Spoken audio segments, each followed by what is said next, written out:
Hey everybody, we are in the thick of earnings season, and that's what I want to talk about today, doing potential earnings trades here in our advanced option strategies class. My name is Brent Moores. We're here with you each week at this time. I'm joined alongside Connie Hill, who's here in the chat helping me out as well.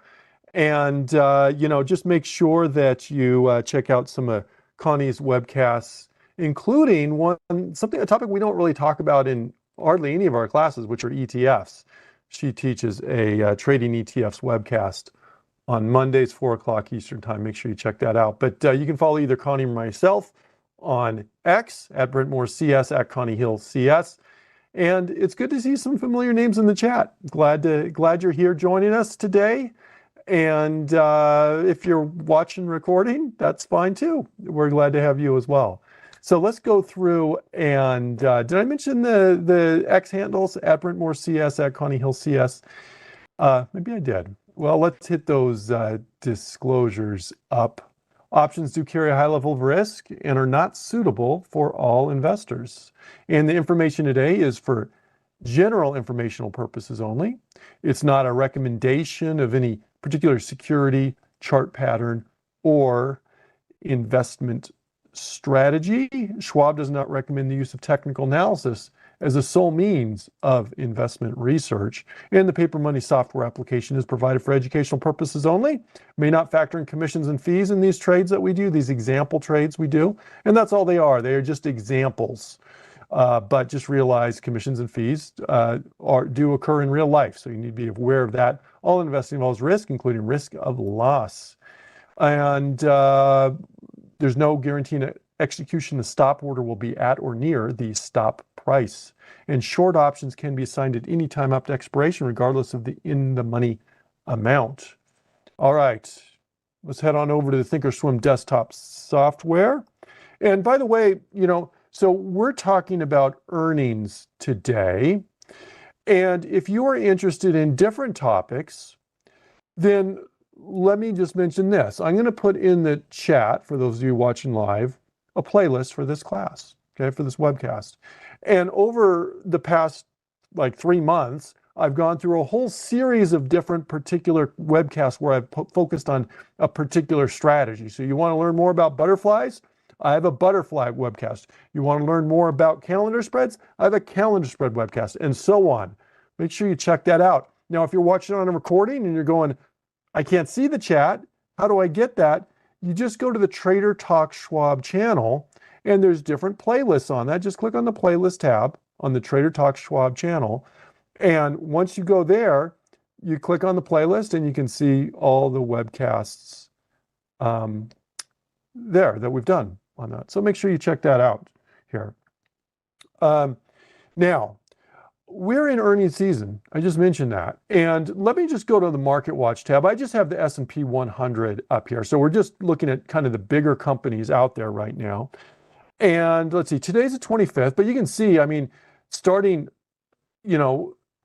mid-July, basically, all these companies have had earnings. We've had a bunch this week. Today's the 25th. We had this week, we had Alphabet, aka Google. We had Intel, which just occurred yesterday. We had IBM. We had Honeywell, and so on.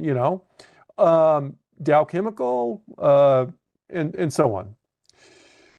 So a lot passed, but we really were still on the earlier side probably of earnings season, and we have a lot of big names coming up next week, including some little companies you may have heard of, like Meta, Facebook, Microsoft, Qualcomm, and so there's a lot of them out there. Not to mention, and those are kind of like more the tech names you think of. There's some older, more non-techy companies, Visa, Kraft Heinz, okay? So there's Ford and so on. So a lot of coming out. How do you approach it? And why do they matter? Why do we make such a big deal of earnings? Well, one reason we make a big deal about earnings is when we look at a particular stock, and you can pull up whatever stock you want, what you're going to see is they tend to move a lot on earnings. Okay, so let's just pull up Intel. here's Intel, and it moved a lot on earnings. We just had it. We're down almost 10% today. No, they don't always go 10%, but, and we didn't know going into it that it was going to go down. We didn't know if it was going to go up or stay the same, but when you have earnings, stocks have a propensity to move a lot. And that means options have a propensity to move a lot. Okay, it's not a guarantee, but whenever you see a gap on the chart, there's a good chance it's earnings like that. Not always. Here was a gap, it wasn't earnings. But when we see that, that happens. So that's one thing. We get those big moves, and that can certainly affect options significantly. And it's potential, it gives us the potential to make some profit there. Who knows? We'll see. Another thing, another characteristic, that's kind of the first characteristic I want to mention. Another characteristic is you tend to get big IV change, implied volatility changes when earnings come out. So for example, when you look at Intel, I have Intel up. I have implied volatility on the bottom of the chart. This is just an average implied volatility for options right now, which is just a measure of the price of options and the uncertainty going into options. And look what happened. Okay? It's not a coincidence that occurred with that earnings report. Now let's look at maybe some others. We said Alphabet, Google. Stock actually didn't even change that much. What wasn't a massive move. Well, look what happened to that implied volatility on that. Look at a couple others maybe. Okay, let's look at IBM, had earnings. Implied volatility dropped. Our options were very expensive here relative to what they had been prior because of the increase in implied volatility. And then they dropped. And we call this an IV crush, implied volatility crush. It goes way down, typically after earnings. And it doesn't matter whether the stock goes up or down. In this case, it went way down, but implied volatility went down. And that makes it more complicated if you have long options. If you buy a call or buy a put, those are what we'd call positive vega trades, which means they do better if implied volatilities go up. But in this case, implied volatility is going down. We're expecting that. So there's kind of a drag on long calls or long puts in that regard. Now, that drag probably isn't so much that it's going to make or break the trade if you pick right. If the stock went down a lot like it did, and we had a long put, even though we were getting hurt by the implied volatility, there's a good chance we would have turned out pretty well on that trade. Things would have turned out pretty well if we had a long put in that case. All right. So that's how implied volatility affects it. And that's, so one thing we can ask is, as we're doing this, as we're trying to come up with our trade, what's the direction going to be? Well, that's hard to pick, hard to choose. But if you think the direction is going to be a particular way, a particular move up or down, let me get out of here. Let me just show another one that just had earnings. We'll look at some that are about to have earnings. Honeywell just had earnings. Again, gap down on that one. And sometimes the direction can change what the trend is. We can look at this and we can go, oh, look, that trend was going up. Nice and neat there, wasn't it? And we could be trend traders, but then this comes along. Earnings comes along. A lot of times when trends change, it is because of earnings. Certainly not always, but that certainly can be the case. That wasn't the case on Google or Alphabet, but on Intel, what did we have on Intel? Intel, we had a pretty good trend going here, didn't we? Right? I could have drawn a nice little trend line up here before the earnings.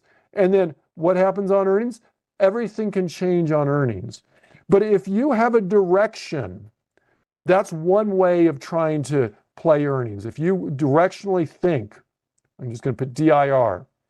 If you think the stock is going to go way up, that's a potential trade. If you think it's going to go way down, that's a different potential trade. Or if you don't think it's going to go anywhere, that's a potential trade. We're going to talk about that as well. There's also the magnitude, okay? The magnitude, MAG. Magnitude isn't just does it go up or down, but how much does it go up or down? That's something that's going to come into a factor as we talk about a couple trades here today, talking about that magnitude. Is it going to go, because everybody not everybody knows, everybody people expect big movement, but is the movement bigger than what people even expect it to be? That's what we're talking about when we talk about that. And the third one is the implied volatility.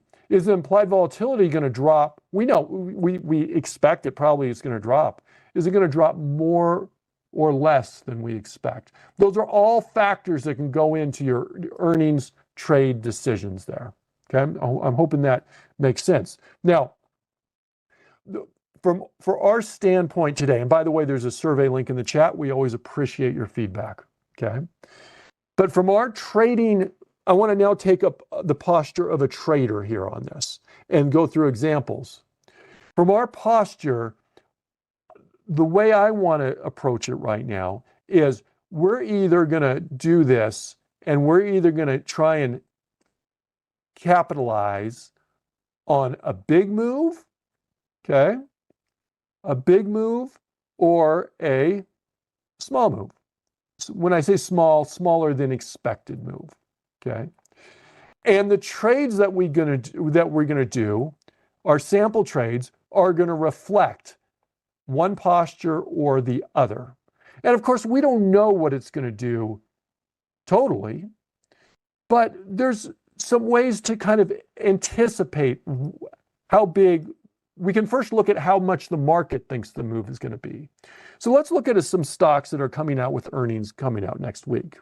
Let me go to Meta here for a sec. Meta has earnings coming out next week. This is Facebook, for those of you who remember kind of the old name, so to speak. We have earnings coming out next week on this. How much is Meta going to move? Well, one way to do it, one possible approach, is to go to the trade tab and to look at the price of a long call and the price of a long put, add them together. So this is what we'd call a long straddle. You buy a long call, long put at the same time, same strike. We're going at the money here. So let's see, the stock's at about 718. Okay. Stock's at about 718. And so what's closest to it? Well, 717. What's the price of, let me go to straddle. What's the price of the long straddle? So 717 and a half is about $43.50. $43.50. Now, I could have also just taken the price of the long call and added it to the price of the long put, and it would come up with the same thing. Okay. Wiley said, what about doing a double calendar? Yeah, we're going to talk about different strategies we could potentially fit here in just a minute. We're going to talk about some that fit the big move narrative and some strategies that fit the small move, smaller than expected move narrative. And, double calendars may be one that would fit the smaller than expected move narrative, but we'll get to that in a sec. So about $43.50 is that straddle price. What is that telling me? What that's telling me is this. If I take the current price, and I'm just going to get rid of this implied volatility for a sec, okay, just so we can see it a little better. And I take the current price, $43.50, and I add that to the current price, which is 717.60. I come up with 761. Now, I'm just going to draw a line on the chart right here at 761. And it's not going to be exact, but it'll be close enough, okay? Close enough. And what I'm going to do is I'm going to take $43.50, which was that straddle price, and I'm going to subtract that from the current price, which is 717.72, and it gives me 674.20. 674.20. Okay. All right. So what the market is telling us is that that's the expected move on this by next Friday. Okay. Now, earnings may not be Friday, but presumably the vast majority of that move is being priced in based on earnings. So you can ask yourself, that's what the market's expected move, and that's what the market has priced the move at, that it's going to be between there.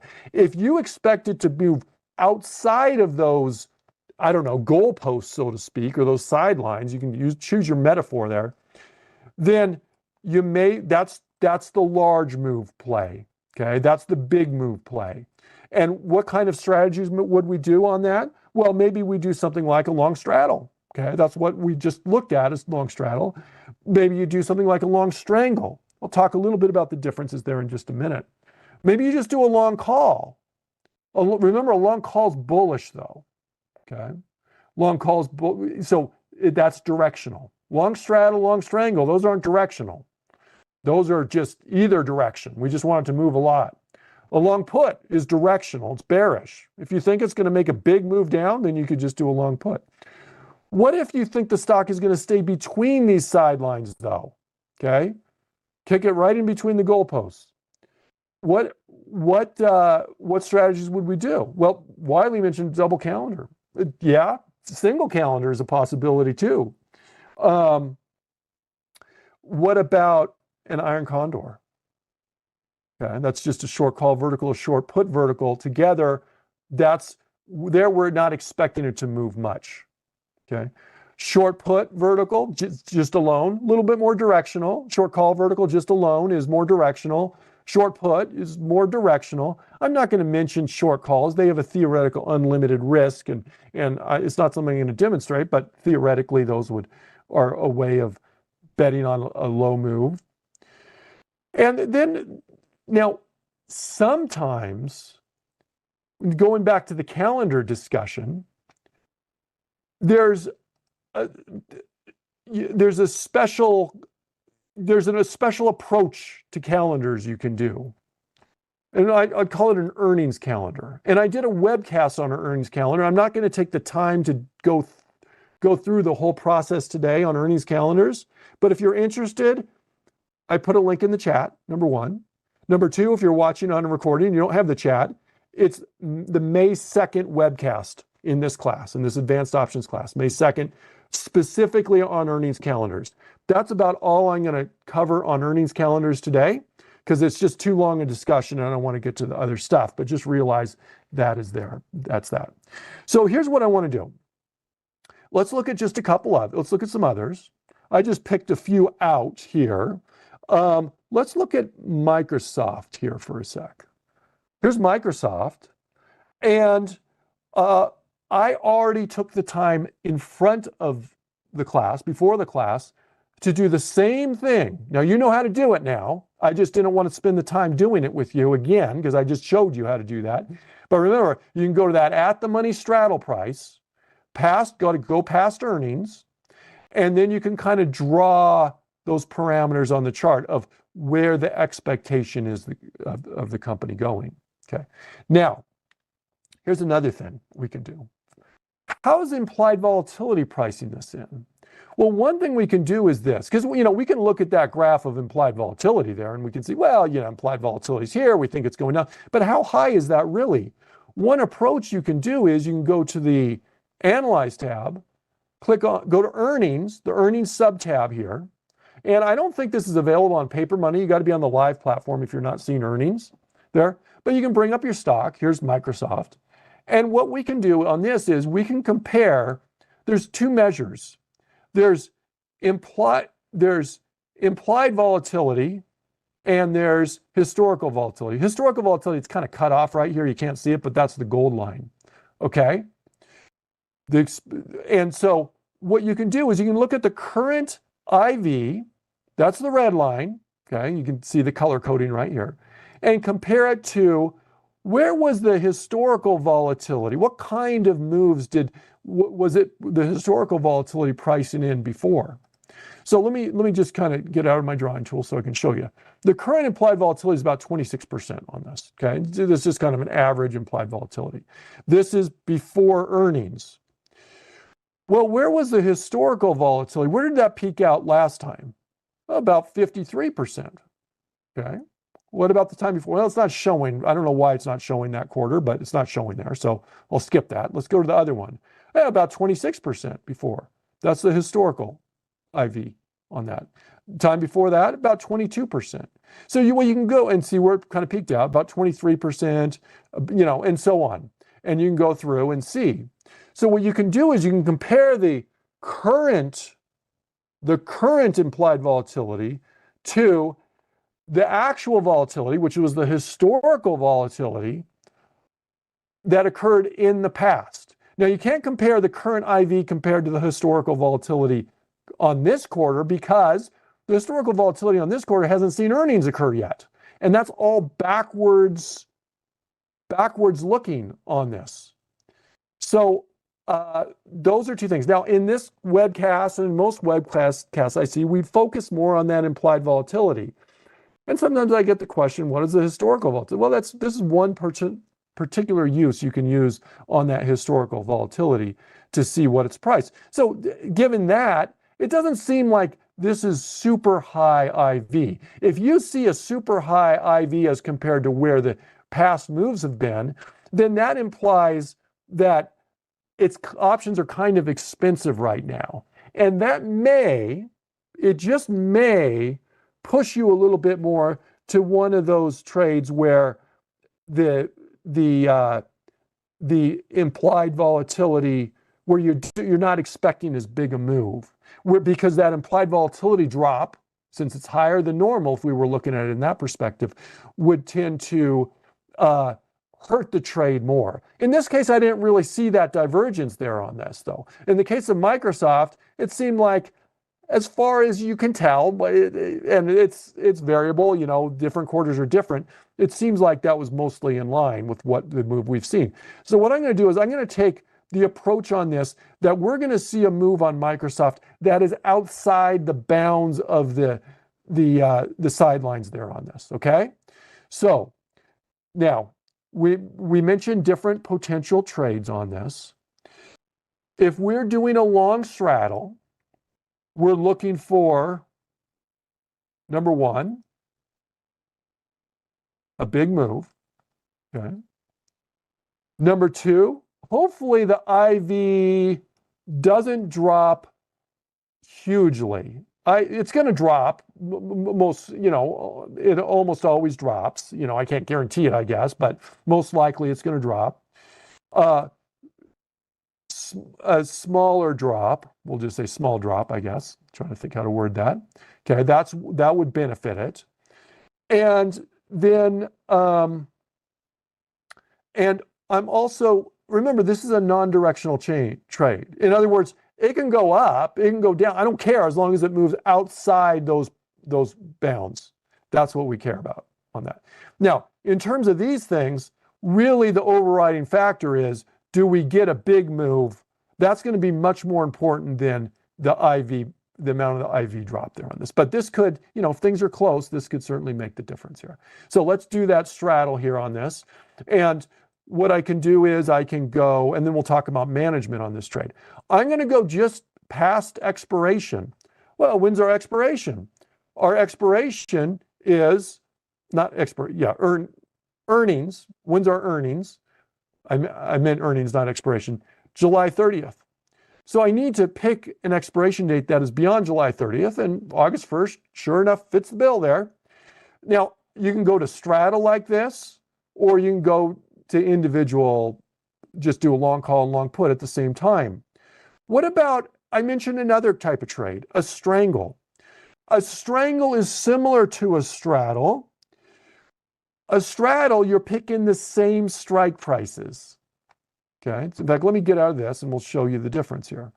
Single, and I'm going to go at the money here, 517, and I'm going to click on my long call. 517, I'm going to click on my click on my long put. Okay, so there's my straddle, long call plus long put.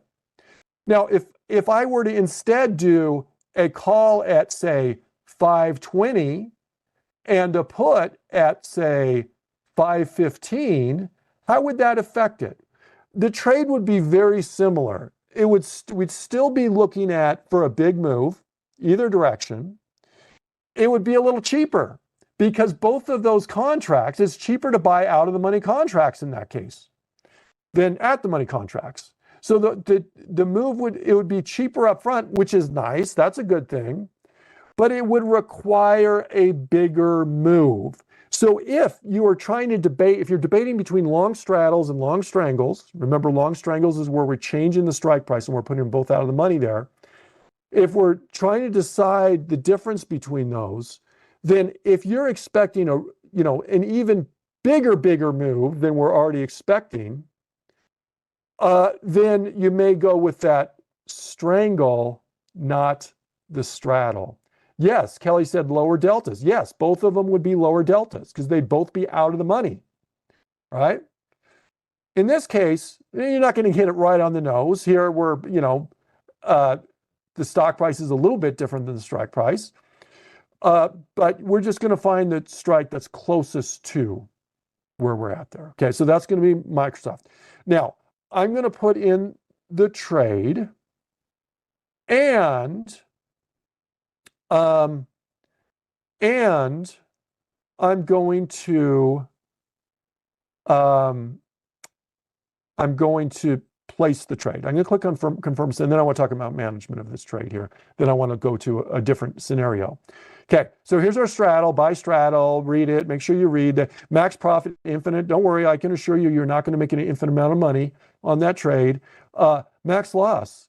Well, look, what if the stock stays right at 517.50 all the way to expiration? Basically, that's what we'd be looking at on our max loss. And remember, and if it goes all the way to expiration, and one is in the money by even a penny, so that almost certainly will happen on one or the other, then it would be auto exercised.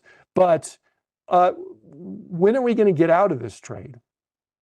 When are we going to get out of this trade? Remember that IV crush? What happens on earnings, after earnings, we get the big move in the stock, okay, probable big move in the stock, which hopefully helps this stock move, or our option move up in price a lot, okay? But we also get a drop in implied volatility. Well, that drop in implied volatility usually isn't all factored in right when the earnings comes out in the morning. To a large extent, it probably will, but that IV may drop throughout the day. So generally, exiting this trade would be as soon as earnings gets out, okay? Preferably even in the first hour of the day, okay? After earnings, after you get the big move there. But, you got to judge it. If, let's say, the stock has gone up and you think it's going to still continue to go up, maybe you hold on to the long call portion of it. At that point, the long put would probably not be worth much, and vice versa, okay? Just another reminder, we do have a survey link in that chat. So let me get out of this and let me send this. I'm not going to put a stop loss in it.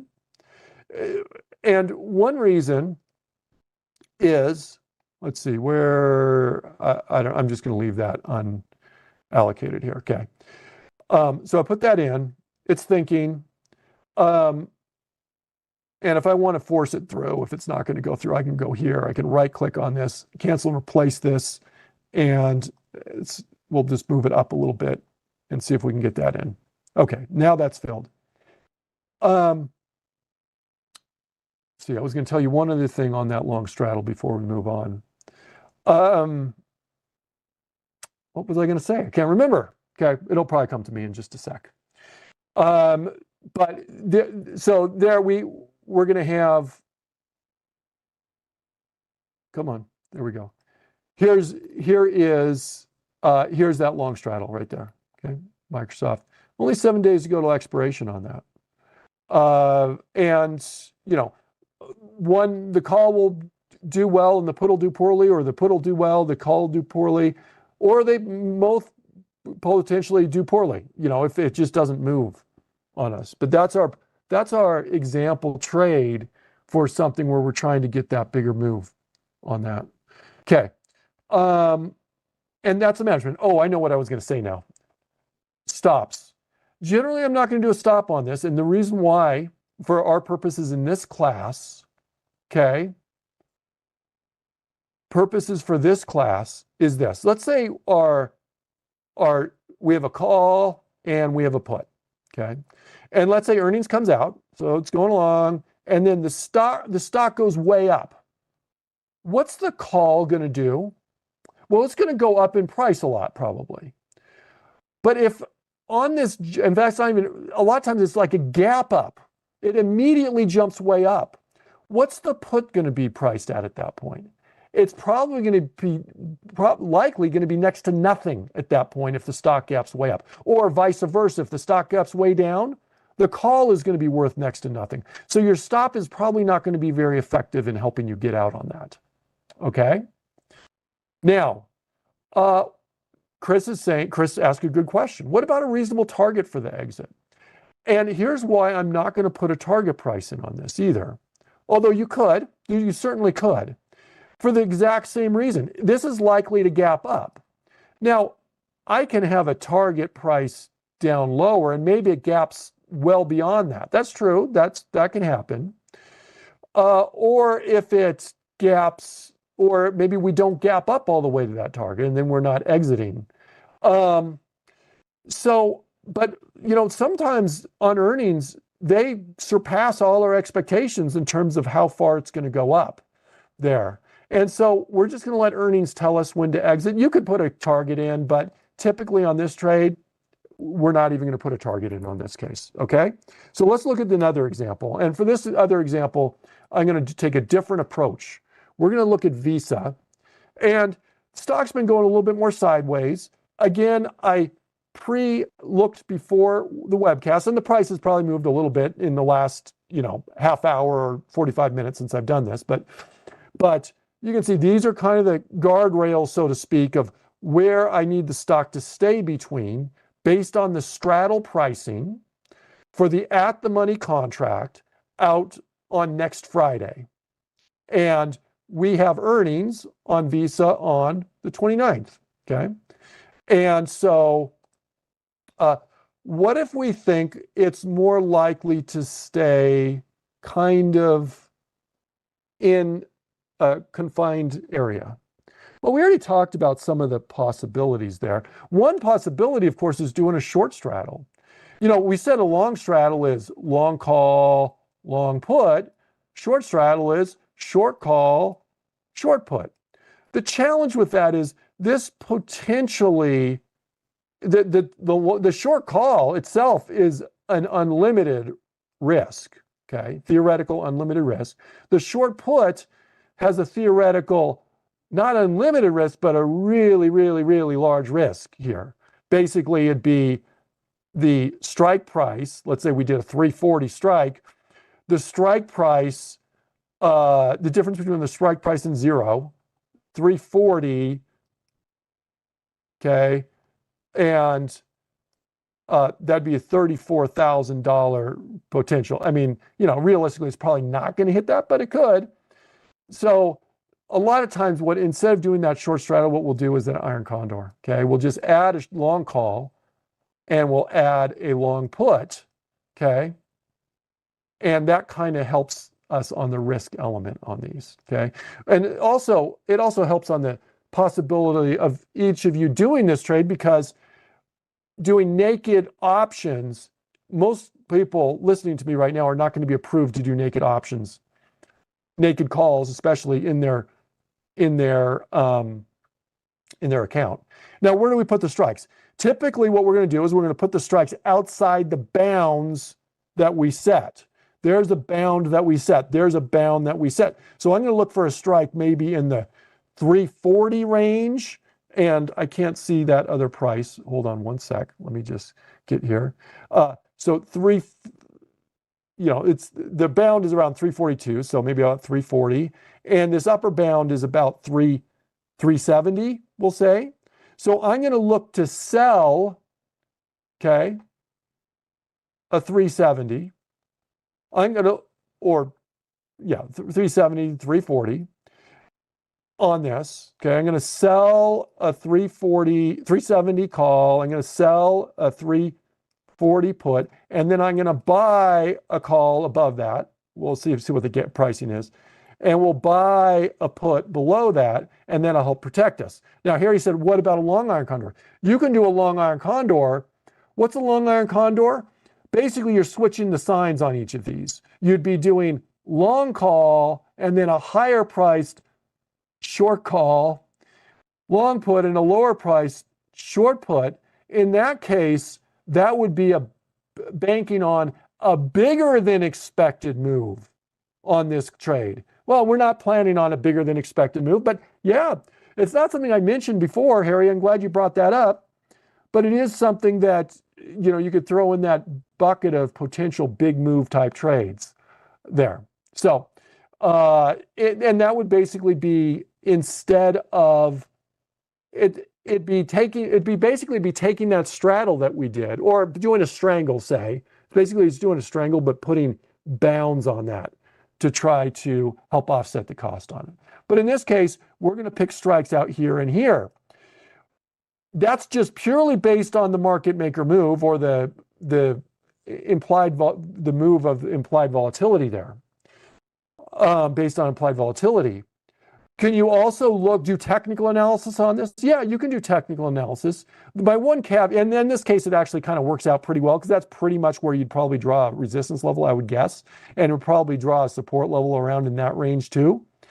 But just keep in mind, technical analysis, when trends get violated and when support and resistance levels gets violated, probably very often it's because of earnings. Earnings doesn't really care about your past support and resistance sometimes, but you certainly can use your technical analysis on there as well.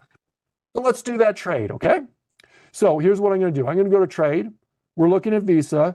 Now, I'm still going to go out here past expiration. We said expiration was July 29th, I think. So here's just a couple days past expiration. And I'm going to do those strikes, which I already forgot what strikes we said, 340 and 370. Okay. So let's do 370 call. I'm going to sell that.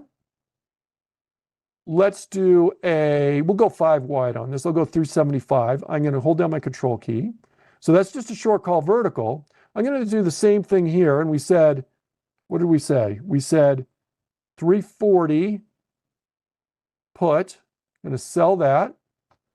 And to keep it balanced, I'm going to go to 335. I think I need some more strikes here. Let me just do that. Should see a 335, and we're going to hold down our control key. That is an iron condor, folks, right there. Okay. All righty. Let's look at confirm and send here. And let's look at this. So iron condor. Now, this is a neutralist trade. We want it to stay within the bounds of our trade. Now, one thing on management on this trade versus doing the long straddle is this. Remember, we said after earnings comes out with the long straddle, we may look to get out very early in the next morning, perhaps, before that IV is completely crushed. Well, the IV crush benefits us in this case.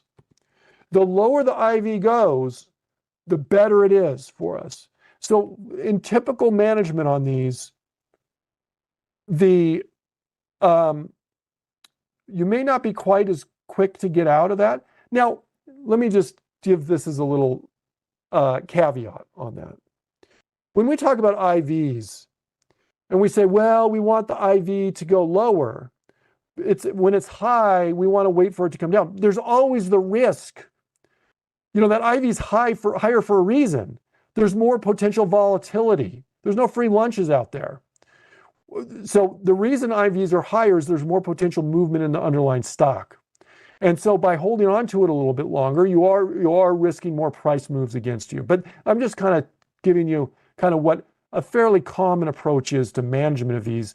We're still going to get out. I mean, it's still expiring a couple days after, but you don't feel the need to worry about. A lot of traders don't necessarily get out early after earnings when you're doing a negative Vega trade. This is a negative Vega trade. Implied volatility is dropping, benefit us on that trade there. Okay? All right. There we go. Now, could you do a stop on this? You could do a stop on this. Keep in mind, though, just like we said on our other trade, with big moves, stops can easily get blown through. Okay, so it's not likely, there's a good chance it's not going to get you out exactly where your stop is. Okay, so there we go. And so that's that trade. So stops, you can use them, absolutely. You don't feel obligated that you have to use them. There's just pros and cons with those. So here's what I'm going to do. I'm going to send that trade, and I have an IV bucket. I should have put that in, but let me go, not IV, Iron Condor bucket. Come on. Where is our trade? Visa, right click, move to group, short verticals, Iron Condors. There we go. Although that is an earnings trade, so we'll want to keep an eye on that. I may put a little note on that later. Folks, I think we accomplished what I wanted to accomplish here today. I wanted to talk to you about trading on earnings. You can look for bigger moves on earnings. You can look for smaller moves on earnings. You're going to take approaches either way in the market. We did an example long straddle, looking for a big move. We did an example Iron Condor, looking for a small move. Realize there's other trades in there. We talked about some of them, including strangles, long Iron Condors, and others that are more directional, long puts, short put verticals, more directional. Thanks, Connie, for helping me on the chat. Thank you for filling out that survey, everybody. We do appreciate you filling out that survey, and we appreciate your patronage. I know this is a free webcast for you, but we appreciate your time. That's what you're giving us, and we appreciate that. Have a great rest of the day. Coming up next, we got Market Movers at the top of the hour. Everybody have a wonderful weekend. We'll see you same time next week. Bye-bye, everybody.